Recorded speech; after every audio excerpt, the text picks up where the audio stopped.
This event is part of Festival of Ideas Online, a series of conversations with writers and thinkers from all over the world. You can watch this more from this series on the Bristol Ideas YouTube channel, and you can head to bristolideas.co.uk for more videos, audios, and essays. My name is Daniela Gabor. I am a professor of economics and macrofinance here in Bristol at the University of the West of England.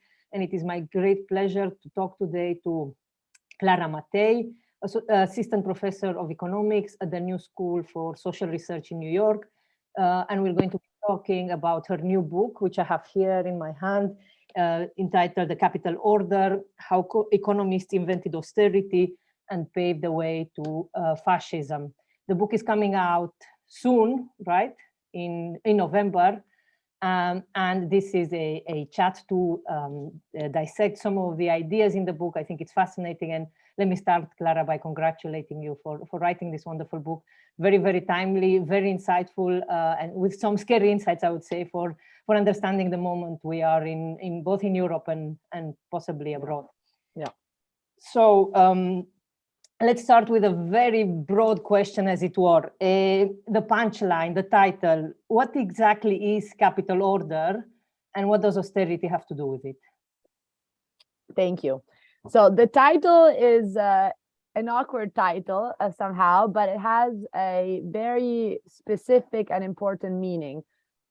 When we say capital, we usually think about a commodity and usually money. And the idea is that we think about money that is being invested to make more money. And ultimately, this is what economic growth in a capitalist society is all about. It's about accumulation of capital. But capital, in a deeper sense, presupposes, so capital as a commodity presupposes a specific way in which society organizes itself. So we can say specific social relations between people, and we can say social relations of production.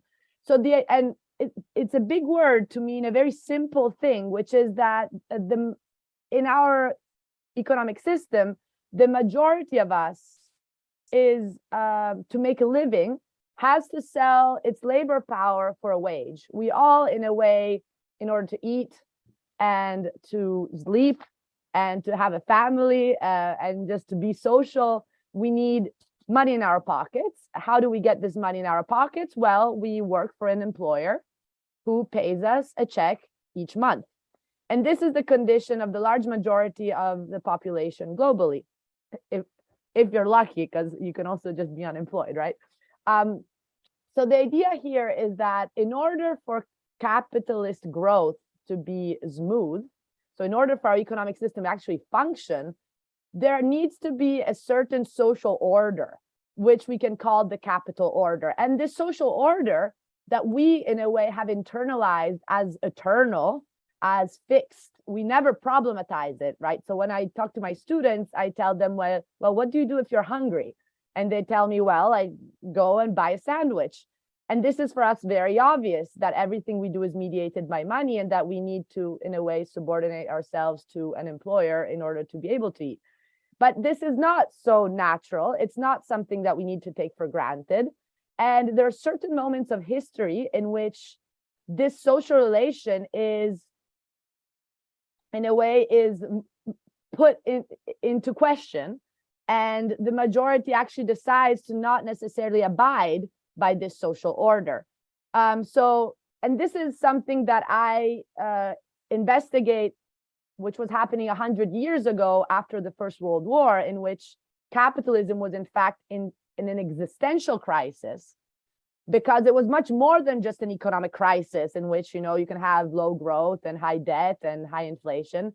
It was much more fundamental because people were realizing that society could be organized differently, that they could avoid going to work for a wage and potentially, for example, engage in self-governance of production, self-management of production, or thinking about our society organized differently than through wage relations and private property of the means of production.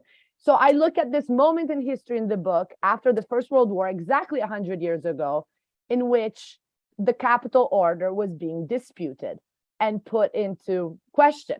Now, it seems like we're talking about history, but actually, the capital order is never fixed, not even today, right? And actually, the people at the top very well know that capital needs constant protection.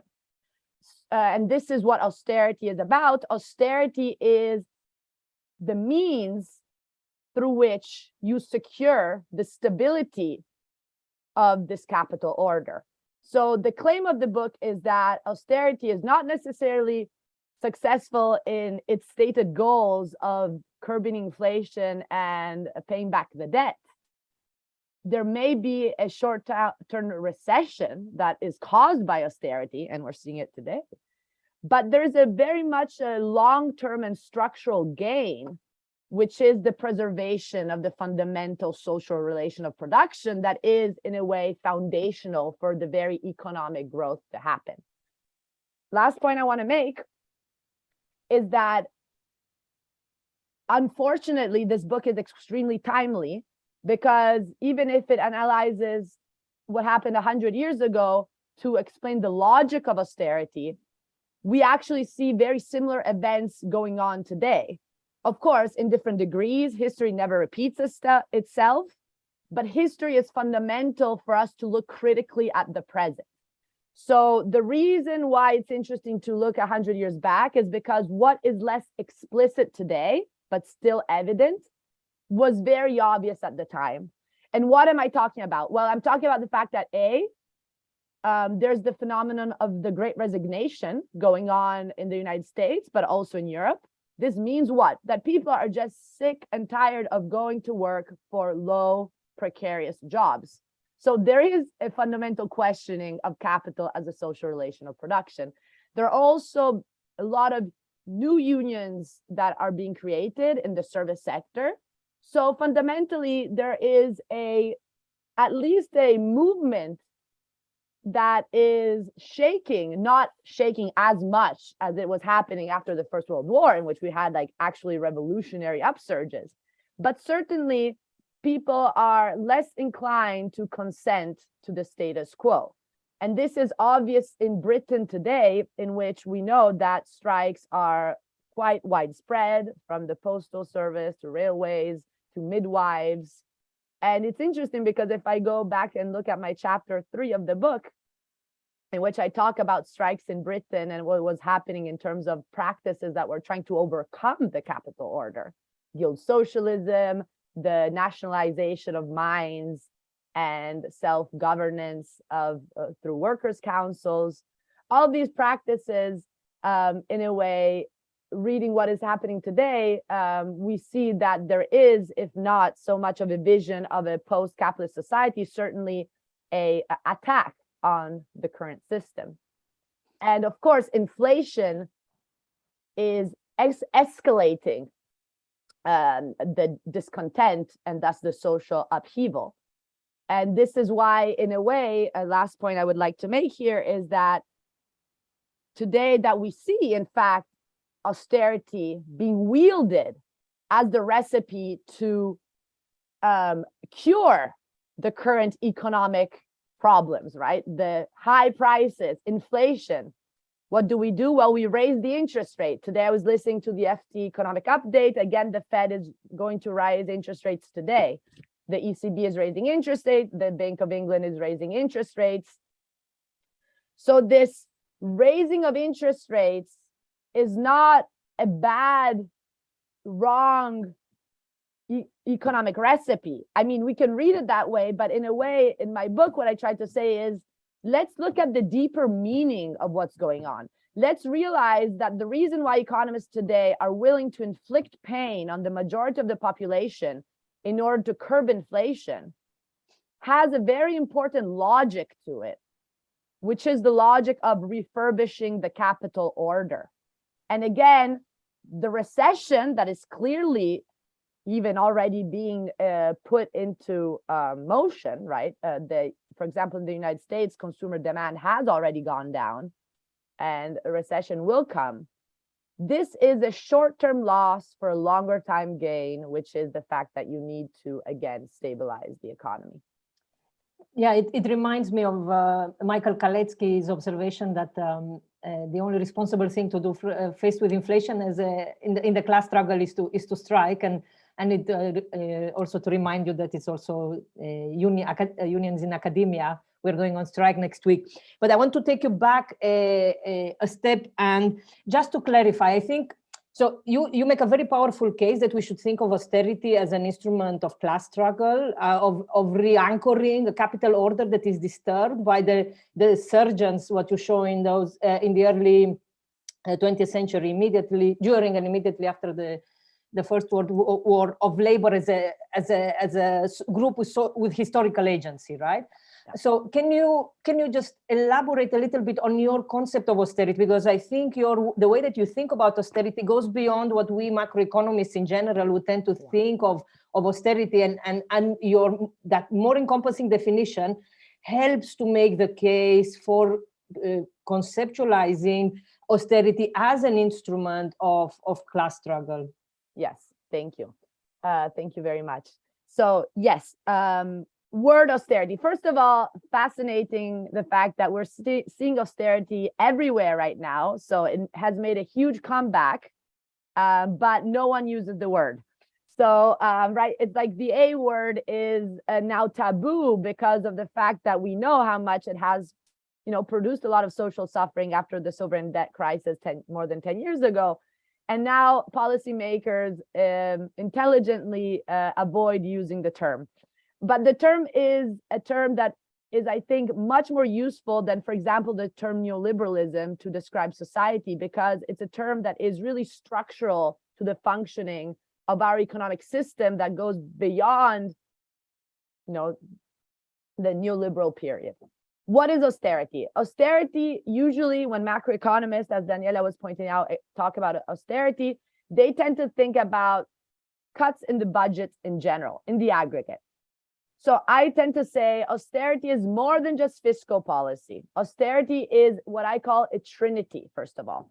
It's the combination and the mutual reinforcement of fiscal policy, monetary policy, and industrial policy. Let me explain.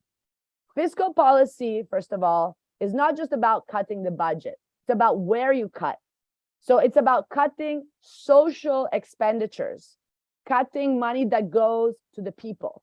So you can't just say, of course, for example, in Italy today, in the aggregate, social expenditures are not going down because we're giving tons of money to rearm the current war, okay? So clearly, military expenditure going up doesn't mean that austerity is not being made, because actually then they're cutting in the social sector, okay? First of all, cuts in the social spending. Regressive taxation is also part of fiscal austerity. When we talk about regressive taxation, what this means is that people who are richer pay in relative terms more taxes than the lower brackets. So examples of regressive taxation are, of course, cuts in corporate taxes, cuts in taxation for the top brackets, increases in consumption taxes, something that we're seeing again today clearly on the agenda also in Britain.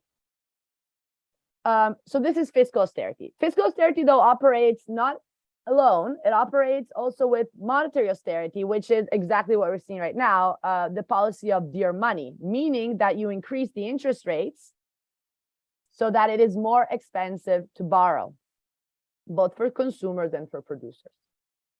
Third and fundamental is what I call industrial austerity. What is industrial austerity? All that has to do directly with capital as a social relation of production.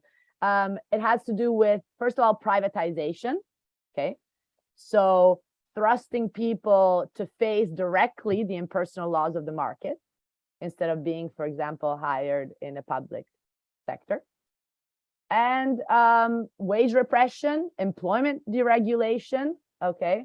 All recipes that we know are really central to any economic recipe that economists would suggest at the current moment, everywhere really in the globe, not only in Sri Lanka, where, of course, they're struggling with their economic crisis, but also we know very well, for example, in Ukraine, the current economic experts of the CPR report have exactly this type of recipe, the austerity trinity. Once more, not using the word austerity, but wielding austerity. And this is true today and has been true for really the past many years of our socioeconomic system. Now, this is how I rethink austerity in terms of policymaking, not just fiscal, but the trinity that works in operation. And in my book, I try to explain exactly how they mutually advance one another.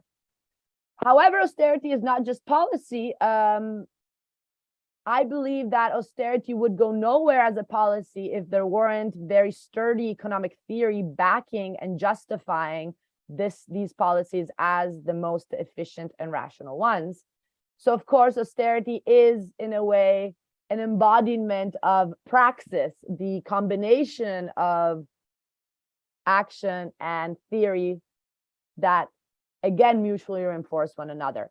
So mainstream economics, the neoclassical framework, has provided a theoretical framework that justifies this structural shift of resources from the majority to the minority, because this is what the trinity does. It structurally shifts resources from the majority to the minority in order to make it such that people have no alternative but to sell their labor power in return for a low wage in precarious conditions. And this is the further point I make about austerity, is we need to figure out what type of theory helps justify it. And the type of theory that self-justifies it is a type of theory that expels the worker as central to the economic machine and substitutes the worker with the saver investor. So it is the saver investor, the individual, who is really the one who deserves to be somehow incentivized by economic policies, because they are those who actually save, invest, and thus run the economy. And thus it makes sense to transfer resources from the majority to this virtuous minority, who is indeed at the forefront of the economic machine. Thank you. So this is fascinating. I found fascinating this definition of austerity that is a trinity of monetary, fiscal, and industrial, because it then the lens then allows you to go back and dig and create a very comprehensive and a fascinating picture of the strengthening and the emerging of organized labor during and immediately after the First World War as a endowed with structural power, fighting back. You mentioned revolutionary rupture several times. So can you elaborate a little bit, just very quickly tell us what is the historical moment, the background that allows you, or the terrain that allows you to explore this, and to make the argument that austerity is eventually or always, in a sense, a class struggle phenomenon. Yeah, thank you. So I think it's very important. This is where history is really, I think, a crucial instrument to think critically and to think deeper about how we organize our current society. Because today you hear me think, and given that we have so much internalized austerity as fundamentally synonymous with good economic policy and neoclassical economic theory as the only economic theory out there, what I say might sound, what is she? It's too abstract. Actually, if you go and look at what was happening 100 years ago, everyone in society was convinced capitalism was over. It's, the role of the historian is to try to take seriously the spirit of a moment, right? A typical mistake a lot of historians do is to look at history with the eyes of the present. So of course, today we can say in 1919, 1920, no revolution actually happened. The status quo was reconstructed quite quickly already in the 20s. Well, people living in that moment were clearly didn't know what was going to happen and were very Some were very eager about social change. Others were very worried about these possible social changes. So those who were very worried then wielded austerity, invented austerity in a way, as this political project of reaction to concrete social experiments for change. Okay, so the first part of the book, and I don't want to spoil it too much because I hope you can go and have a look here in the book, is that I try to give real concrete life to these other social experiments that still speak to us today. This is why I liked writing the first part of the book, is that of course it's historical episodes, but the intuitions backing how society could be different are still really noteworthy for social experiments today, and some are actually still being put together, right? So I talk about, for example, the workers' councils movements that were very big in Britain with the shop stewards movement, especially in the Clyde side and all the areas of, for example, of Scotland, and in Italy, in Turin. Now, the workers' council movement is one of the very different experiments. We had also, again, the cooperative movement. We had an idea of actually the state taking on nationalizing the major resources of Britain, for example, and working together with the workers in a mutual pact of redistribution of resources and so forth.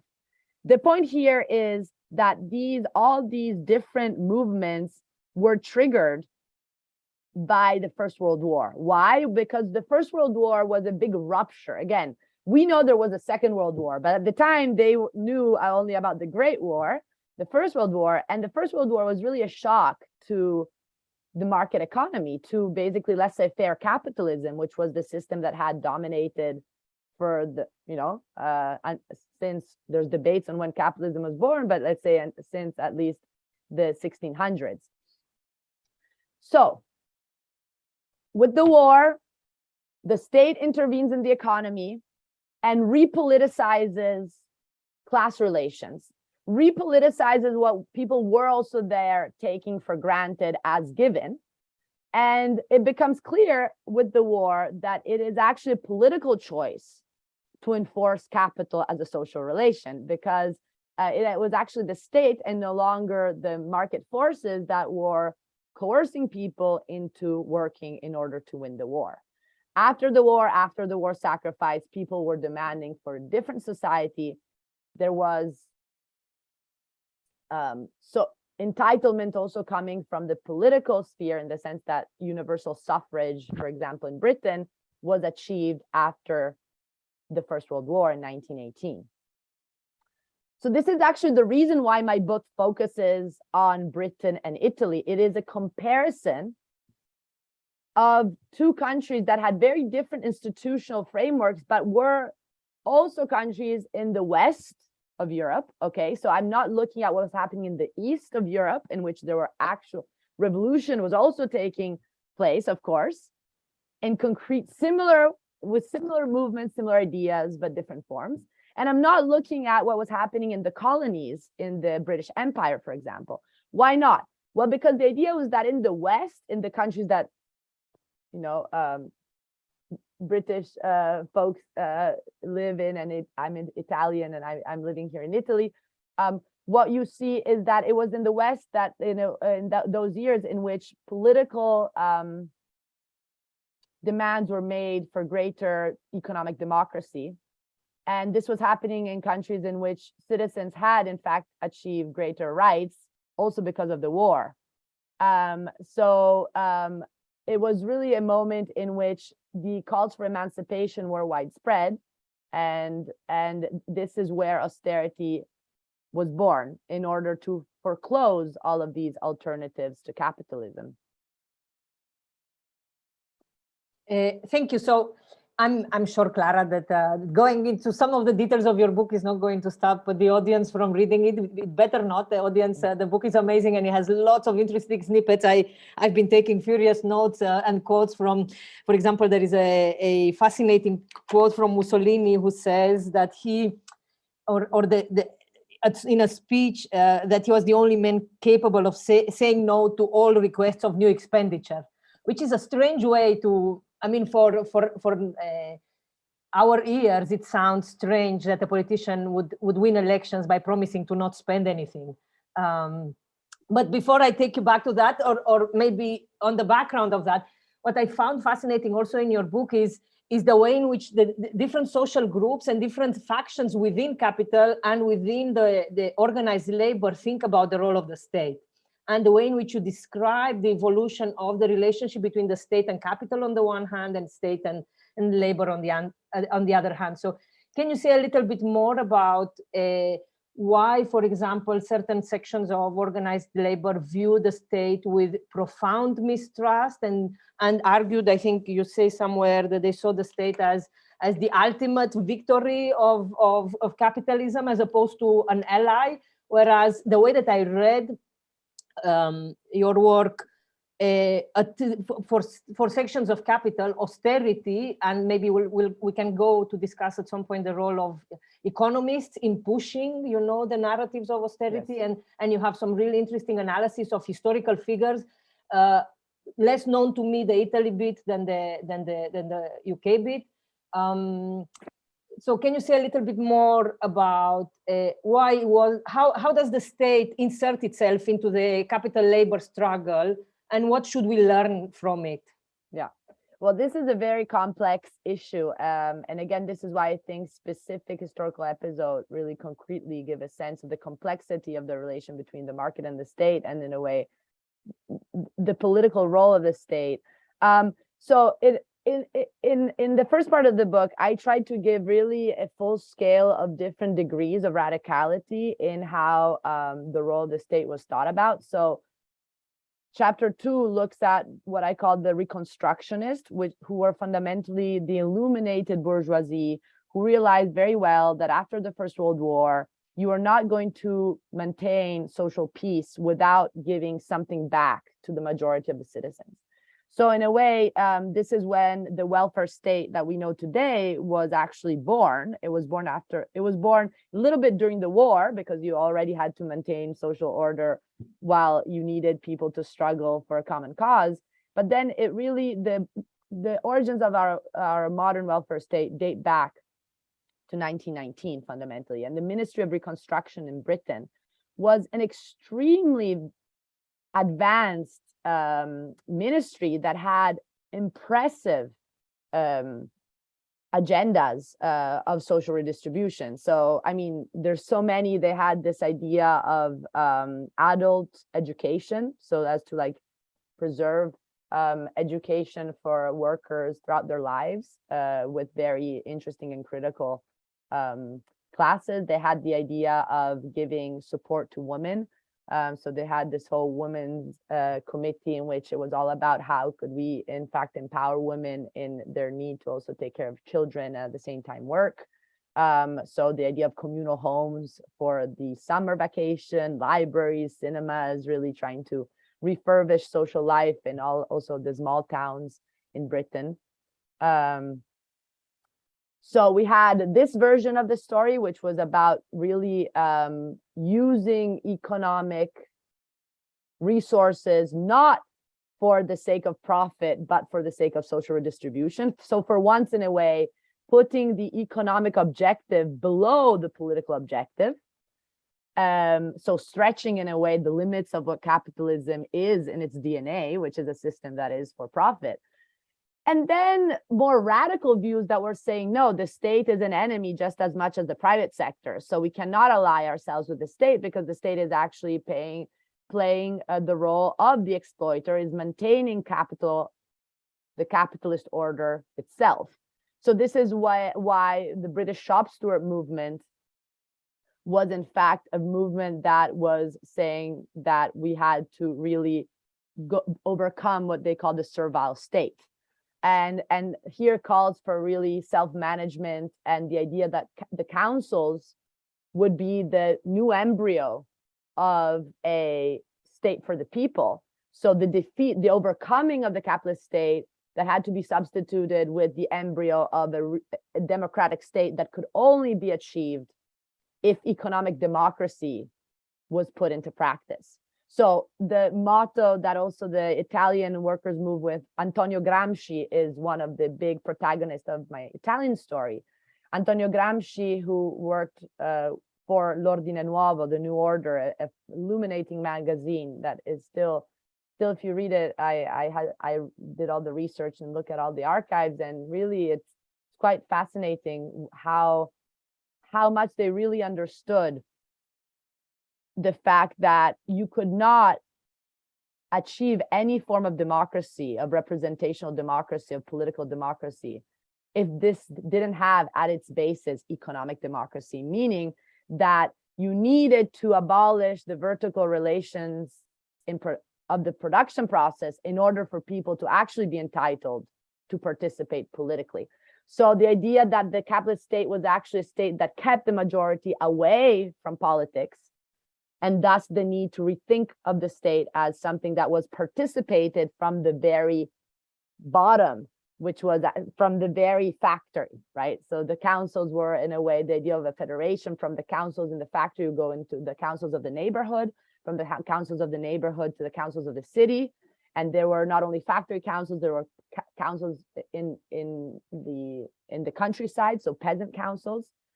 And these were actually experiments that were taking place. And again, it is happening in some places of the world also today. If you look at all the council movement in Chile, for example, that my good friend and colleague Camila Vergara studies in her work, we see that, there's still, these experiments are not dead and buried, even if, of course, the dominant worldview wants us to think that all these experiments are dead and buried, because the tendency in our society is for us to think, to have us think that there's no way out, right? The end of history perspective, in which this is the only society we can imagine. But if you look at what was happening at the time, you really realize that, hey, there are so many potentialities and so many original and concrete ways in which we could rethink our way of living together. And so here, I would like to say, is where austerity really plays its main function. Again, a very rational function for those who actually want to preserve the status quo. And you were saying how Mussolini was really explicit in saying that he was the right man at the right time to curb social expenditures. But if you think about it, it's not so far away from the language we're still hearing today, because I just want to point out to that fact that, for example, Rishi Sunak, who now, is the MP in Britain, the Prime Minister in Britain, he resigned from Boris Johnson's government this summer, and he uses words. And when I read his resignation letter, I was just like, oh my goodness, he could really be one of the characters in the book and in chapter 5, in which I tried to reconstruct the rhetoric of austerity. This is what he says. This is part of his letter. He says, we both want a low tax, high growth economy and world-class public services. But this can only be reasonably delivered if we are prepared to work hard, make sacrifices, and take difficult decisions. I firmly believe the public are ready to hear that truth. People need to know that whilst there is a path to a better future, it is not an easy one. So here, the rhetoric of sacrifice, hard truth, and consuming less, producing more, these are actually the words, the jargon of austerity, right? The motto that I reconstruct in my book is exactly consume less, produce more. Economists at the time in the 1920s were very worried that the majority of citizens were just spending too much because they had, in fact, more resources, given that with the war and immediately after the war, wages had gone up. There was new entitlement, right? We had all these social services such as unemployment benefits being delivered and many other resources that were completely new. And economists were saying we have high inflation because people are buying too many biscuits. There's literally phrases of these intervention in the press on the part of very high economic experts who are saying workers are like pigs who just consume too much alcohol and eat too many biscuits. So the idea is that inflation is caused by the fact there is too much consumption power. And again, this is not something that we don't hear today. If you ask mainstream economists, why do we have inflation? They will blame it on the people who, in fact, and again, this is a structural limit to capitalism. We are in a system in which if the majority of people do consume too much and produce less, we have economic instability. So the intuition is not wrong, but it's the point here is to figure out that it's a very political stance. So once more, this theory that is presenting itself as neutral above parts, as objective, right? The mainstream, the neoclassical framework as equivalent to other objective sciences such as the natural sciences, idealizing, of course, the natural sciences, because we very well know that no science is fully, objective in how we like to idealize it. But the point is that these theories that present themselves as above parts and so scientific and neutral are actually expressing a very much of a political choice of saying, we want to run the system as it is, and the system requires the majority of the population to consume less and produce more. Thus, we need the right policies to enforce this on people. So we are kind of running out of time. So let me try to finish by zooming in a little bit on the economists, the actors in your book that are doing the work of engaging in the war of ideas. And you mentioned somewhere there is a quote on the war of ideas.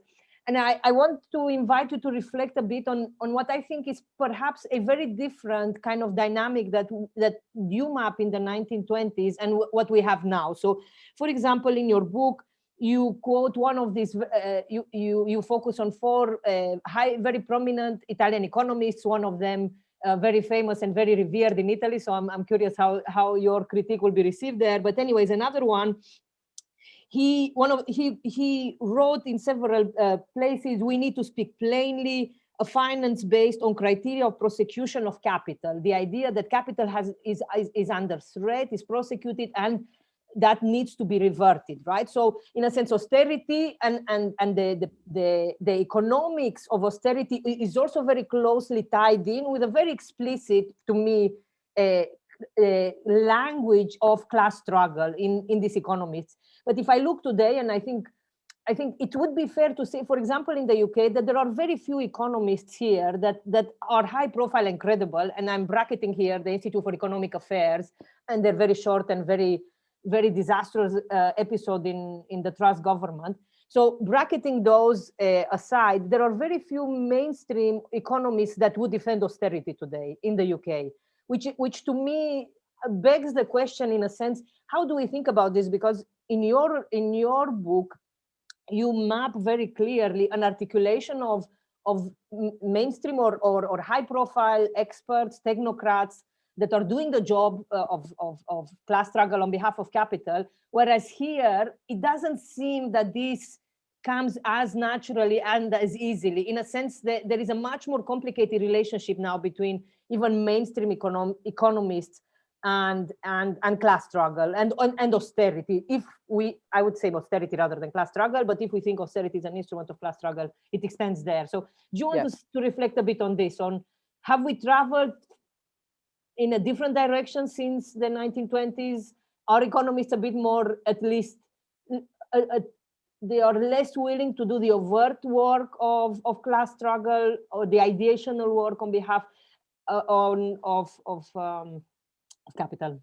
So no, I don't think so. I think actually it's quite scary how explicit they are in, of course, first of all, even those self-portrayed Keynesian economists, when there's high inflation, have no other recipe but to increase the interest rates, really. And this was Keynes himself in 1919, 1920. We have to think about the fact that Keynes, he is one of the characters in my book, even if a little bit in the background. He was completely agreeing with the main recipes of austerity, especially monetary deflation and interest rate hikes, actually bringing it to extreme with respect to what the other experts were saying. He advocated for a 10% interest rate at a certain point. So first of all, I would say that regarding monetary policy, there's quite consensus in the majority that the only way forward is to increase the interest rates. And this is a fact. And also, sorry, I want to say something and I forgot. No, okay. So one point is the fact that they agree on interest rate hikes. The other point is that there is fundamentally a very clear understanding that in order for our markets to be healthy, you need a higher unemployment rate, right? So the fact that you need to cool down the economy fundamentally means that unemployment rate needs to be higher so that wages can be lower and also labor more flexible. So these are things that someone, for example, like Larry Summers is constantly repeating, you know, the United States economy just needs a higher unemployment rate. And again, that's the reason why monetary policy cannot be detached from industrial policy, because the very objective of what does cooling down the economy mean? It fundamentally means that you're slowing down investment, and this slowing down of investment will impact the labor force. And as Daniela was mentioning before, this is not me saying it, but there's many economists such as Michael Kalecki had already noted how you do need a certain degree of unemployment in this economic system in order for there to be enough discipline amongst workers to accept what economists call the equilibrium reservation wage, right? So I would say that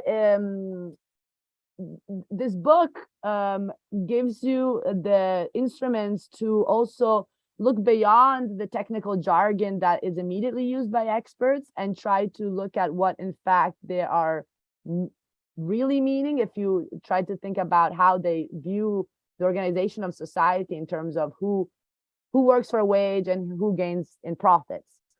Last point that I think is very important to give a sense of why this book I think is also interesting is because the comparison between Italy and Britain also is useful exactly for the point you were mentioning, because the British economists use language that is not so overt as much as the Italian economists, right? So the comparison is useful because you can see that two systems that supposedly we understand as the most opposite system, a liberal democracy, right? Britain as the cradle of parliamentary democracy, the oldest parliamentary democracy in the world, and a newborn fascist state with an authoritarian slant. And you think, well, they have nothing in common. But actually, if you go and look at the type of economic policies and the type of economic theories that were circulating in order to foreclose all of these different social perspectives towards the future, you realize that they were actually much more similar than expected. Now, in Italy, it was directly the state that could impose austerity by implementing laws that would cut wages, laws that would ban strikes and make unions illegal apart from the fascist union. So the coercive aspect of austerity was very explicit and was face front with the state acting and economists justifying what was going on. In Britain, we see what's going on today. They wielded the power to tweak the dials of macroeconomic management. They used interest rate hikes to indirectly basically do the same thing, because interest rate hikes provoked a huge depression in 1921. And this depression meant the end of the bargaining power of the workers. And the words of G.D.H. Cole, who was actually at the time observing what was going on, are really, really, really explicit in saying, well, capitalism is safely in the saddle. Take it out really quick, because they're fascinating words to give you a sense. The big working class offenses had been successfully stalled off, and British capitalism, though threatened with economic adversity, felt itself once more safely in the saddle and well able to cope both industrially and politically with any attempt that might still be made from the labor side to unseat it. So it was obvious that, again, short-term cost of a depression for a longer-term gain of stabilizing capital. So again, in Britain, it was just more sophisticated. And also they were using, for example, the fact that central banks were already made independent. So the big struggle, I know Daniela has worked a lot on this in her own research, the big struggle for central bank independence was played in those years, while the Labour Party was advocating for nationalizing the central bank, which would have meant putting monetary policy up for democratic debate. They were insulating the power of the economic experts via the idea that the Central Bank of England should have stayed independent from decision making. And Ralph Hawtrey, who's one of my protagonists, who is very much in favor of central bank independence, was really saying, well, in this way, the central bank can never regret, never explain, never apologize. So this is very important. Again, we don't see, it's not very different today, I would say, because the ECB's mandate explicitly says that there can be no interference from political agents in its decision-making process. So again, and this independent central bank model was then exported all around the globe. My experts brought it to Latin America, to India, everywhere else. So different ways with, right? So the more indirect way and more sophisticated way, much more similar to the present, was going on in Britain, much more an authoritarian way going on in Italy. But these different degrees to achieve the same objective is what we've been seeing historically repeated over and over, right? From the Pinochet government that went much more in the similarly to Mussolini and gained the praise of the whole international liberal establishment. I had the whole chapter that really tries to look at the archives to give you a sense of how much Mussolini was loved by all the Brits, by the British ambassador, by the newspaper, The Economist, and by all the liberal establishment, not just in Italy, but around the globe. And this again has repeated itself in many other governments, including, for example, the authoritarian move of someone like Boris Yeltsin in after the fall of the Soviet Union in the 90s. So again, we see this over and over again historically. And I think though pinpointing a moment in which everything was much more explicit gives us in a way some greater insight to be critical about the present. And I don't want to write the book to depress people, but actually a book that can give some hope, because I think the first thing you need in order to change our society is really to figure out how it works and stop idealizing it and really see its crude functioning. And this is the first step towards social change, I believe. Yes, I would very much agree. The book is very insightful and very inspiring, and as for myself as a child of shock therapy and austerity in the broad sense that you define, and that I grew up in transition in former communist Romania. It's been a pleasure to read it, and it's been a pleasure to talk to you. Let me remind the audience that Clara's book is coming out very soon, that you will find this, that you will find it in bookshops and libraries and places across the world. So please go and buy it. And again, congratulations. And thank you to the Bristol Ideas, to the festival organizers for giving us a chance to talk to each other.